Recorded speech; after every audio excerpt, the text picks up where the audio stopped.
Mesdames, Messieurs, peuple congolais, j'entends par-ci par-là que Sassou a tout volé. Qu'est-ce que ça peut faire quand un peuple n'est pas capable d'arracher sa liberté et sa dignité et récupérer ainsi son pays? Sinon ça serait. Mesdames, Messieurs, Sassou a tout volé. Mais quoi? Voler sa propriété privée? C'est toujours pour moi drôle et rigolo d'être à la fois en face des soi-disant hommes politiques et au pire des cas avec des soi-disant cadres civils et militaires. Est-ce que vous savez que notre pays est occupé? Nous sommes dans un pays occupé. Il a été confisqué d'abord par Denis Sassou Nguesso, son clan, sa famille, ses dignitaires et autres. Et aussi, on est dans l'appropriation du Congo. Ça devient la propriété privée de Sassou. Donc, qu'est-ce que ça peut faire si nous nous retrouvons dans cette situation-là? Mesdames, Messieurs, donc l'enjeu de Sassou dégage ne tient pas de l'hécatombe de cette poudrière fabriquée ou annoncée. Oui, cette poudrière, elle est d'abord au niveau politique, puis économique, social et humanitaire d'ailleurs. Je dirais même moral et philosophique. Sans oublier aussi l'intellectualité qui a été déclassée. Mesdames, Messieurs, oui, la situation que nous vivons actuellement est catastrophique. Historiquement, il y a eu des peuples ou des États qui ont disparu. Donc nous avançons pas à pas vers ce cadre-là. Donc je vous rappelle que l'enjeu de Sassou dégage ne tient pas de la condition sociale catastrophique pour un pays pourtant riche en ressources naturelles, en idées, en culture. Et nous nous retrouvons dans cette situation-là. Un pays, quatrième pays producteur de pétrole, troisième des bois précieux, sans oublier les minéraux, les services et puis la dette qu'on nous a imposée, cette dette. Et nous ne sommes pas capables de nous libérer. Vous imaginez qu'un pays de 5 millions d'habitants, qui représente que 3 ou 4 arrondissements la population, représente 3 ou 4 arrondissements de la ville de Kinshasa en face de Brazzaville, ou 3 quartiers de la ville du Caire, et avec 90% de la population de la merde. On se demande, eh oui, mais pourquoi ce peuple n'est pas en capacité profonde de se dépasser et de déjouer ce déclassement, cette décivilisation et ce déshumanisme général ou préfabriqué de toutes pièces pour maintenir au pouvoir un dictateur, un homme qui est là, qui ne représente pas les intérêts d'un peuple, mais ses propres intérêts, comme si le Congo n'existait qu'avec lui et il n'existera plus sans lui. Vous imaginez, c'est nous-mêmes. Ce n'est pas les problématiques de dire oui, mais la faute aux autres. Oui, bien sûr que nous cherchons la faute aux autres. Et oui, et Sassou Nguesso le sait d'ailleurs. Vous croyez qu'il n'est pas intelligent? Mais il sait parce qu'il joue sa partition et il sait bien que, bon, ben, avec les moyens de l'État dont il dispose, si ça tombe sur les mains des hommes responsables, des dignes fils du Congo, ah oui, il sera dans des situations compliquées. C'est pourquoi il utilise tous les moyens de l'État congolais. Ces moyens sont colossaux. Oui, ne parlons pas des administrations, des armées qu'il a d'abord désarmées. Mais l'armée, maintenant, on appelle l'armée Mboshi, et plus les mercenaires, et plus toutes ces forces de répression hautes, des barbaries et autres. Mais nous ne sommes pas capables d'oser dire non, non pas seulement de s'indigner, mais aussi d'agir. Parce que Che Guevara, Ernest Che Guevara, qui est venu se battre dans les années 60 au Congo Kinshasa, il avait pourtant dit que je suis en face d'un peuple et qui ne sait que de glandés, mais ils n'ont pas en capacité de se rebeller. Ils ne savent pas se battre. Est-ce qu'il y a une anthropologie endogène et qui est propre à nous-mêmes en tant que Bantous? On est là pour s'indigner, mais on est incapable de suturer notre esprit, celle de l'esprit de la rébellion et du combat. Parce que c'est ça qu'on définit d'ailleurs les peuples libres. Mesdames, Messieurs, oui. Donc, ce que je vous dis là ne tient qu'à nous-mêmes, à notre sens profond, c'est-à-dire individuellement et collectivement, c'est-à-dire les problématiques de la dignité, de la liberté. Parce que la liberté d'un peuple ou la dignité d'un peuple, c'est la somme des libertés individuelles. Mais si nous ne sommes pas libres individuellement, comment collectivement nous pouvons nous battre pour se libérer de cette occupation? Mesdames, Messieurs, peuple congolais, j'entends par-ci par-là que Emmanuel Macron, c'est Hollande bis. Et qu'est-ce que ça peut faire? Vous croyez que Macron, c'est le Père Noël qui vous apporte des cadeaux et autres? Non, c'est pas vrai. Emmanuel Macron défend les intérêts de son pays, d'un peuple libre, qui s'appelle la France. Parce qu'ici, on s'indigne, après on agit. Même Emmanuel Macron est dans une situation difficile pour eux économiquement. Mais ils cherchent les moyens. Oui, mais le rang de la France tient aussi à ce bassin du Congo. Quand on voit le franc CFA, la France-Afrique, son pactole et le pactole financier de la Banque de France se tient quand même au bassin du Congo. Des pays comme le Cameroun, le Gabon, le Congo-Brazzaville, voilà, un peu le Tchad, la Guinée équatoriale, et voilà. Parce que là, il y a les ressources en bois, en pétrole et tout ça. Voilà. Donc, si vous l'avez compris ça, donc Emmanuel Macron défend ses intérêts de son pays. Mais pourquoi toujours chercher des boucs émissaires alors que nous ne sommes pas en capacité de nous libérer nous-mêmes? Donc, cela devient un problème, un souci majeur ou des soucis majeurs. Mesdames, Messieurs, peuple congolais, l'enjeu de Sassou Dégage est d'abord d'expliquer le problème. Le problème Sassou. Comment justifier le problème Sassou et l'expliquer à l'opinion nationale pour que Sassou dégage? C'est l'enjeu. Même au niveau militaire. On peut dire pourquoi ne pas s'associer avec le peuple et prendre le contrôle de la ville de Brazzaville et de Pointe-Noire. Sassou Nguesso dégage tout de suite. Pour qu'est-ce qu'on attend? Donc, je pense que si on devait justifier ces équilibres-là, donc je pense que le problème, c'est nous-mêmes. Parce que, individuellement et collectivement, nous ne sommes pas un peuple. C'est une mosaïque des tribus. Chacune avec ses intérêts particuliers et partisans. Et ça, le régime Sassou Nguesso et ses forces d'occupation l'ont très bien compris. Donc, ils achètent la conscience des faibles qui viennent vendre le produit Sassou Nguesso qui nous déclasse, qui nous décivilise, qui nous déshumanise à l'échelle des représentations tribales ou ethnocentriques. Et on voit les résultats. Sassou n'est pas celui qui potait le Nord. Ce n'est pas vrai. Sinon, depuis Marine Ngouabi jusqu'à nos jours, ça se saurait. Même depuis l'incarcération du président élu qui est nordiste, même de sa région. Et oui, ça se saurait. Donc le problème, là, Sassou Nguesso a divisé le pays en deux parties. Le Nord, c'est pour lui, et le Sud pour ses pions.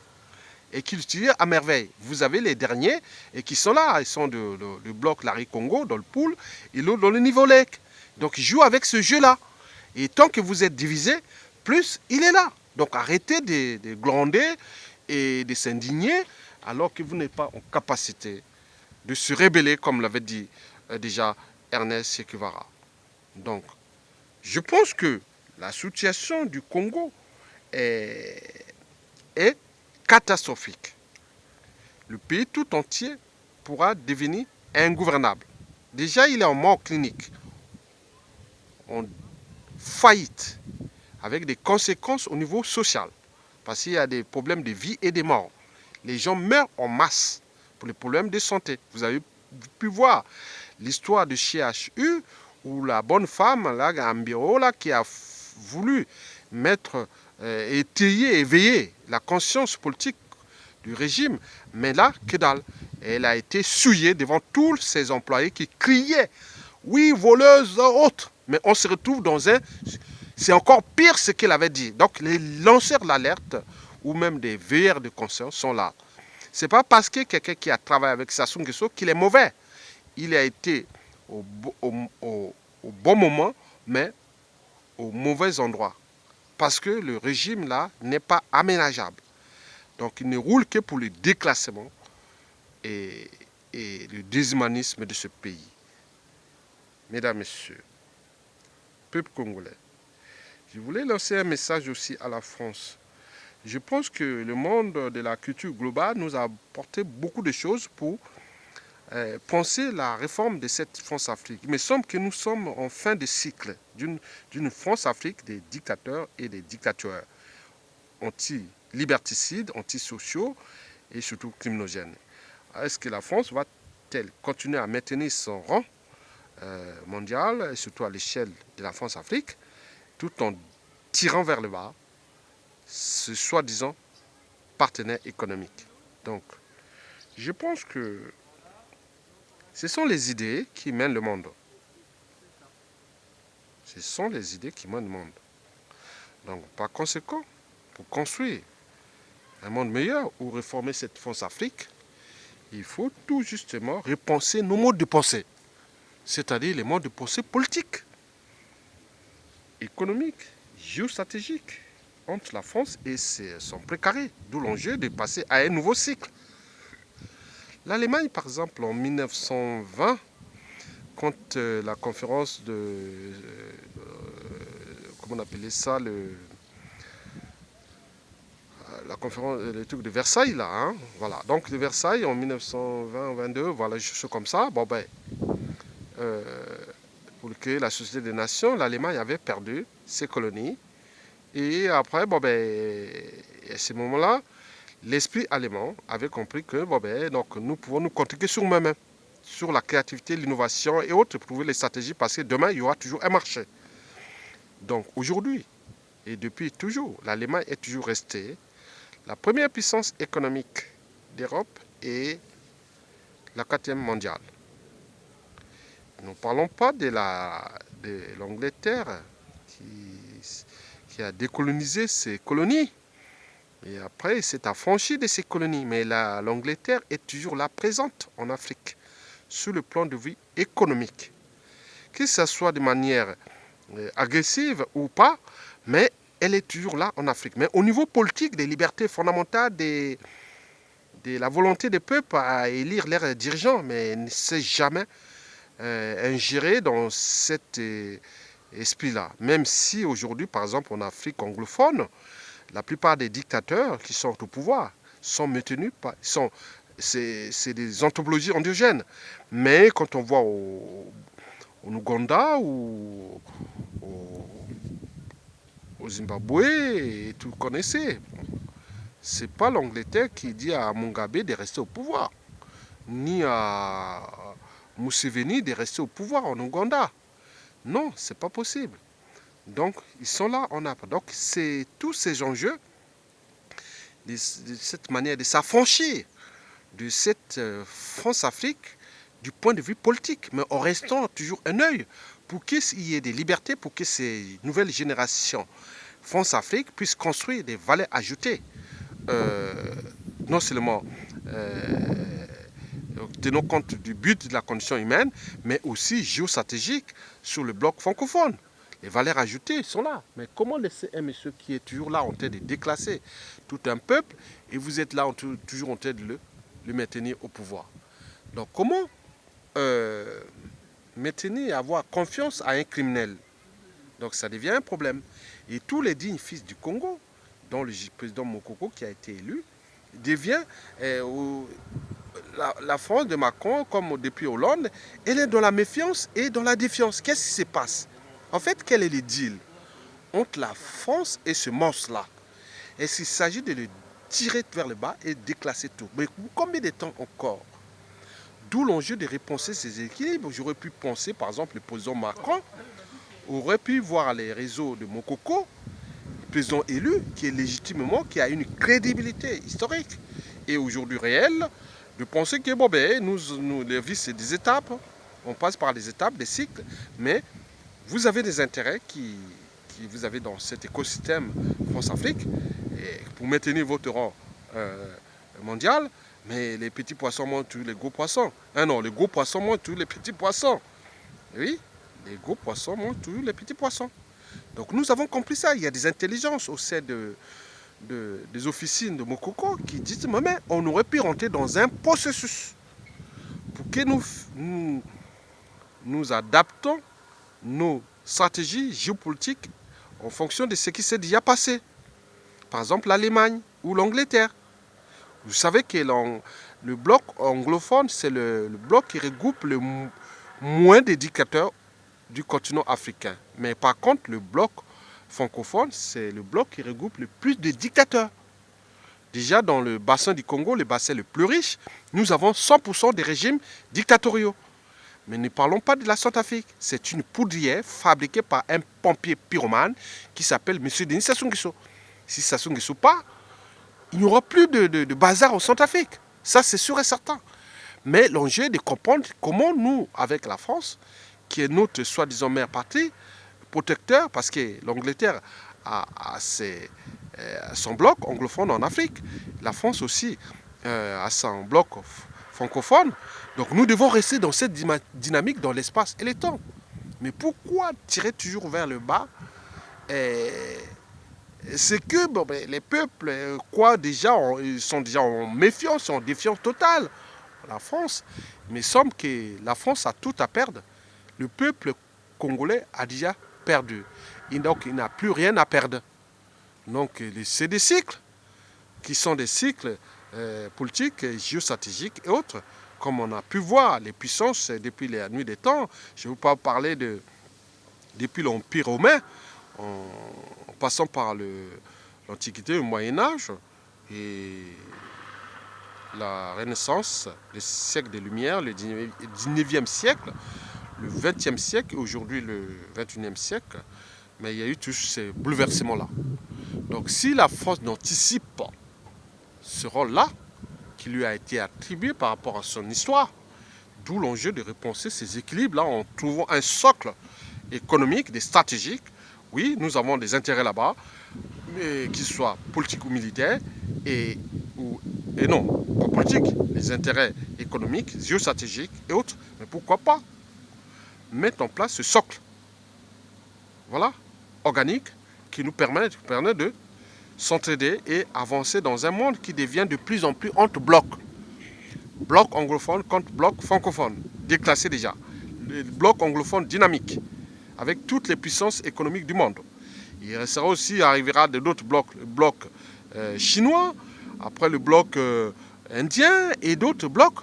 Je ne parlais arabo-musulman ou tout ça. Donc il faut trouver les interactions entre ces dynamismes, en tenant compte des antagonismes.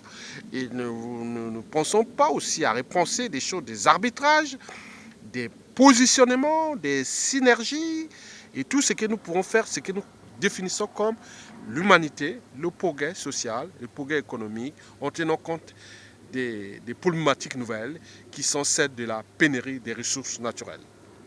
Parce qu'elles nous permettent de maintenir nos technologies et tout ce que nous connaissons au niveau de mettre des valeurs d'éducation, de planning familial, au niveau population, peuple, population continent, population ressources et tout ce que nous pouvons parce que nos besoins de consommation sont illimités. Mais les ressources nécessaires à ces besoins sont limitées. Donc nous ne pouvons plus continuer à déclasser tout le monde tout en maintenant les intérêts des particuliers des uns et des autres. Parce qu'il va entraîner d'autres formes de réactions qui sont des formes de terrorisme et de choc identitaire et patriotique d'ailleurs, et avec toutes les conséquences qu'on connaît sur l'intégrité physique, l'autonomie de la personne humaine et surtout, n'oublions pas les problématiques du caractère sacré de la vie humaine tout en tenant compte de la condition d'abord humaine, puis sociale et aussi la condition animale, la protection de nos écosystèmes pour que nous léguons aux générations futures. Oui, le futur, c'est le présent qu'on ignore. Oui, les générations futures. Oui, le présent est déjà là. Et il faut tenir compte du passé. Le passé nous a porté beaucoup d'éléments. Et donc, nous devons repenser ça ensemble pour construire le futur. Donc, le futur, c'est le passé et le présent qu'on ignore. Donc, si vous êtes capable de repenser ces enjeux, nous pouvons alors construire un cadre. Oui, d'abord un cadre juridique, hein, qui s'appelle au niveau des États. Ça, c'est défini. Et à ce moment-là, on peut avancer à l'échelle de cette France-Afrique en tenant compte des blocs qui vont arriver bloc contre bloc. Ce ne sera pas des blocs économiques, c'est des blocs linguistiques. Mais quand vous êtes en face d'un bloc linguistique déclassé, il me semble qu'au niveau de la toile, par exemple, vous n'avez pas beaucoup de baise ou de flop ou de... Voilà. Donc aujourd'hui, si on voit à l'échelle Afrique du réseau global, si vous parlez en français, vous avez moins, c'est un tiers de visibilité. Alors que en anglais, c'est voilà. Parce que, souvenez-vous, jusqu'en 1922, la France était la première langue parlée au monde, avec les traités internationaux. Ça s'est passé en français. À la fin de la Première Guerre mondiale, la France avait perdu son rang. C'est pourquoi les traités actuels internationaux se passent maintenant qu'en anglais. Et qui ne dit pas que d'ici demain, cela va se passer par exemple en chinois, ou en indien, ou en russe, ou en espagnol, et voilà. Parce que l'Espagne, quand même, a toute l'Amérique latine, et l'Angleterre avec l'Afrique, l'Amérique du Nord, et sans oublier l'Europe et le marché économique et autres. Mais la France, il n'y a que son précaré africain. Et le Canada, la Suisse et les francophiles du monde entier qui viennent. Voilà. Donc nous, l'enjeu de penser, c'est stratégie majeure. Parce qu'un homme politique doit repenser les enjeux majeurs.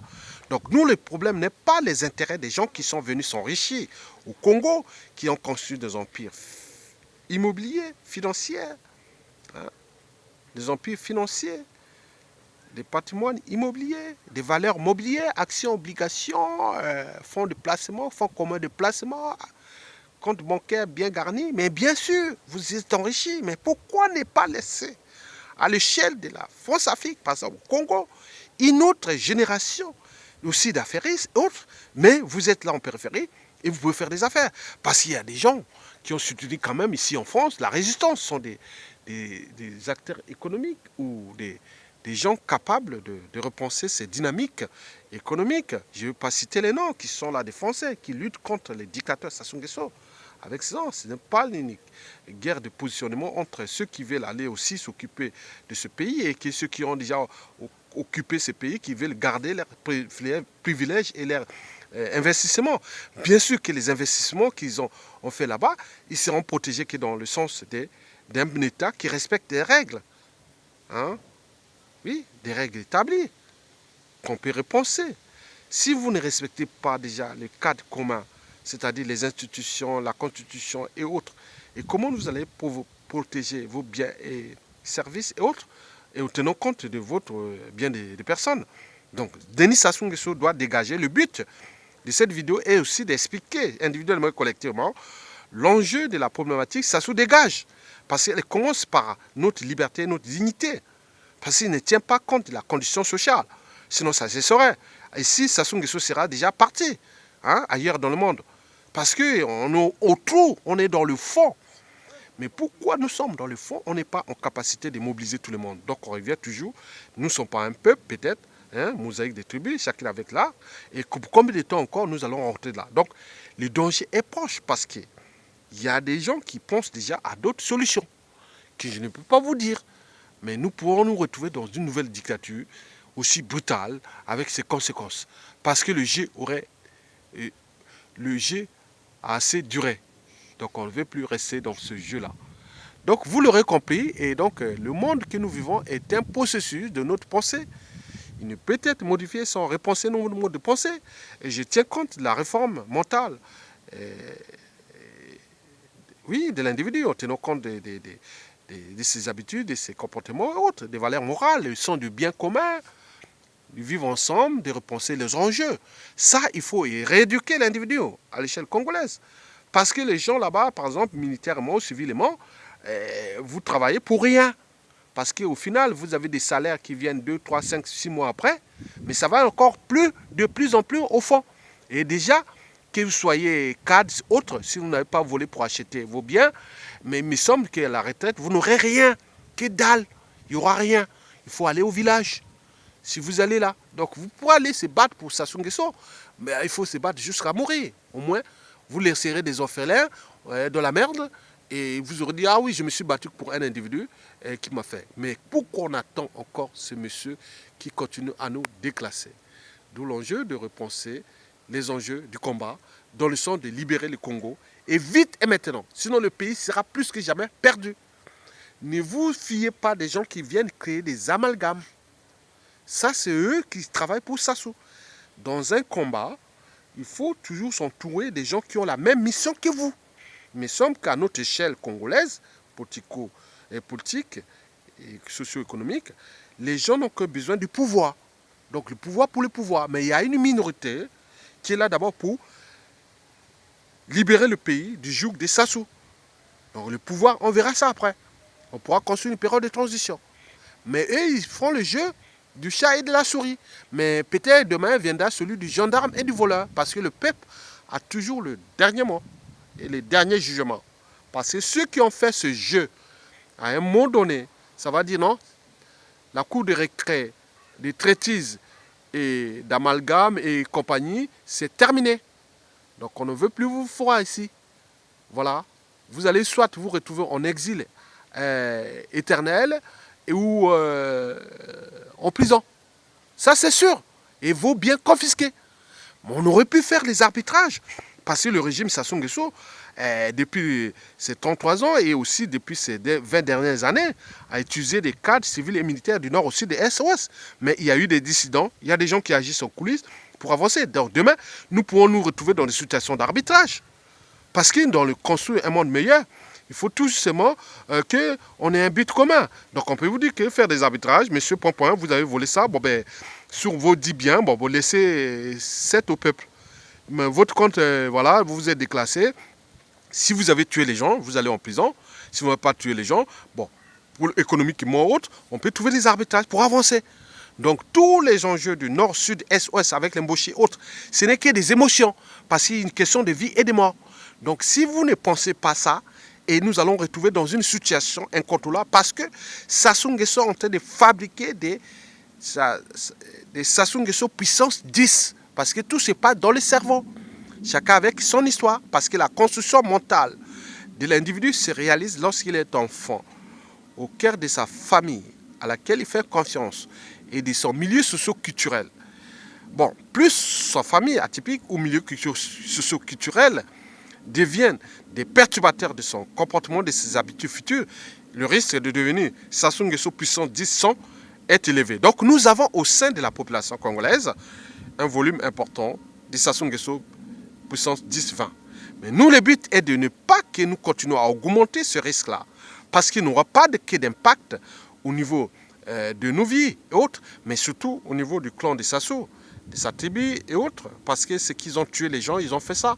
Nous avons cherché même Mokoko, élu président, il aurait peut-être traité la famille de Sassou Nguesso dans le strict respect de la volonté générale, c'est-à-dire au niveau de la loi, du droit, mais pas au niveau de la barbarie et autres. Mais Sassou n'a pas compris ça.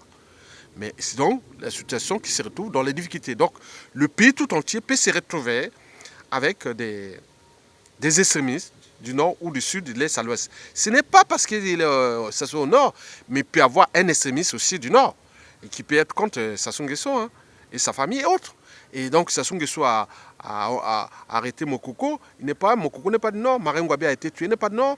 Tous ces lignes, les Tchourou et tout ce que vous connaissez, ce n'est pas du nord. Mais on peut partir aussi au sud, les années 59 à 1968, dans le sud. Les Machokota, les Pouambou, les Masumé, tout ce qu'on connaît, Youlou, Massamadeba, hein, ce n'est pas du sud. Même Tondo, l'Issouba, entre le sud et l'Ari Congo, le Poul et les Nibolais. Donc nous, l'enjeu, c'est décliner ça pour construire une nation qui n'existe pas. D'où l'enjeu d'être ensemble, comme un peuple, pour mettre ce monsieur Sassou Nguesso hors d'état de nuit. Nous pouvons construire une période de transition de 5 ans pour repenser l'État et son autorité, les problématiques des devoirs de mémoire, les problèmes sociaux et du but de la condition humaine, l'accès à l'eau potable, à l'énergie et tout ça. C'est possible. C'est possible. Les idées sont là. Les technologies sont disponibles. Voilà. La matière grise est là. Donc, qu'est-ce qui nous empêche? Parce que ceux-là qui ont des soucis ou l'air passé criminel ou autre, ils veulent tout justement jouer ce rôle-là pour que nous déclassons pas à pas et ils prospèrent. Mais cela ne va plus durer parce qu'on va tous vers l'entonnoir. Et dans un entonnoir, on peut se retrouver dans des situations compliquées. Mesdames, Messieurs, je vous remercie.